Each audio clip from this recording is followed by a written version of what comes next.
can access reasonably priced hardware and cheap industrial power rates. So this might not be accessible for everyone in their residential home and residential rates. So if you're unsure about how to get started, go to the website. They've got all kinds of content and material like a newsletter and audio material that can teach you about Bitcoin mining. So that website is compassmining.io. Now onto the show with Nate. Nate, welcome to the show. Glad to be here, Stefan. Thanks for inviting me.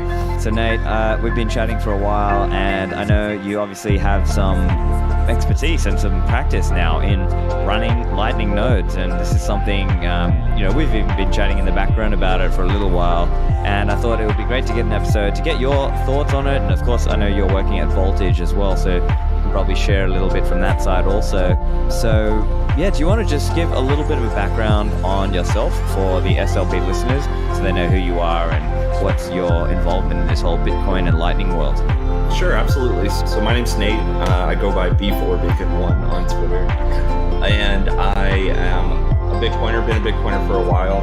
And in the sort of bear market of 2018, I was thinking about running a node for the first time. And near the edge of 2019 there, I came across the Staticus Raspberry Bolt guide on building your own node on a Raspberry Pi.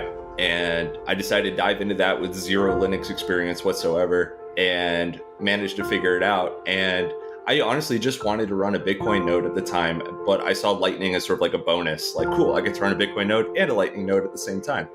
And then after that, I just sort of went deep into Lightning and started learning about channels and liquidity. I spent a lot of time on the LND Slack. Obviously, I was running LND at that time. And eventually, I noticed the community in 2020 and 2021 was really starting to grow out. People are starting to talk about it more. So I got into just helping as many people as I could. At the time, I was still working my sort of normal non-Bitcoin job and raising a family and everything. But, when I could spare time, I was working with the PlebNet guys or running free Calendly consulting to help people answer general questions about running Lightning. And then Voltage hired me last September to sort of spearhead the support and education part of the service, which I've been doing.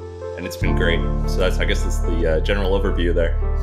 Fantastic. And so I think it's probably important for listeners, maybe if you're new or maybe you're not as advanced into this, just to understand the different Lightning users. So let's say, as an example, there are some different types, and maybe you want to spell out some of your thoughts. I mean, let me just open with a few ideas and you can expand on that. So as an idea, you might be, let's say, just a retail user of Lightning. And so this might be a person who is using different Lightning services like Phoenix, Breeze, Moon, or even Wallet of Satoshi. You're using Lightning services and you're typically just making small payments and receiving. Another user type might be the routing node operator. And so this is the person who's trying to set up and actually set up channels, and these are distinct roles, right? And then another example might be a person who is a merchant. So you are receiving typically payments. And so you might need to set up a Lightning node from that point of view. And then maybe another bucket or category might be like a Lightning service provider. And some of these might be like a routing node, but they are kind of doing a slightly different service themselves, right? And then, so there's kind of this ecosystem of different user types, right? Because maybe if people are looking back to, let's say, 2018 or 2019, it's just kind of like, it was all the one thing, right? Like one person was just doing everything. But now it's almost like we're seeing a distinction in the different role types. So do you want to just expand a little bit on that, just for those people who are new to Lightning? Maybe they're learning about Bitcoin and Lightning.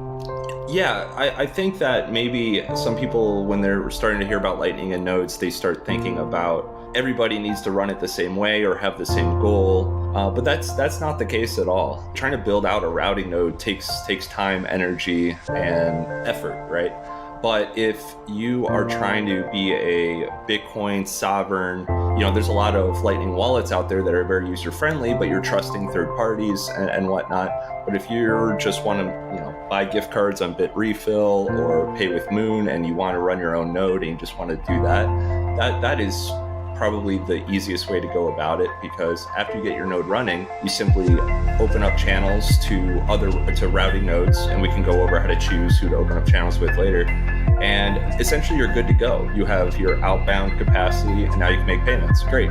And you're all set. Merchants are a little bit different because you're more inbound focused as a merchant, meaning the liquidity that you want needs to be, receivable. So that's called your remote or your inbound capacity. So that's the equivalent of somebody opening up a channel to your node. And that's where a lot of node liquidity services have kind of popped up, such as, you got the marketplaces from Lightning Labs, the Lightning Pool, C Lightning, now known as Core Lightning, has liquidity ads. So essentially, if you're running a routing node and you have excess liquidity, you can basically sell that liquidity to new node runners, or merchants specifically need that. And I think that is a really cool concept that is continuing to hopefully be made easier and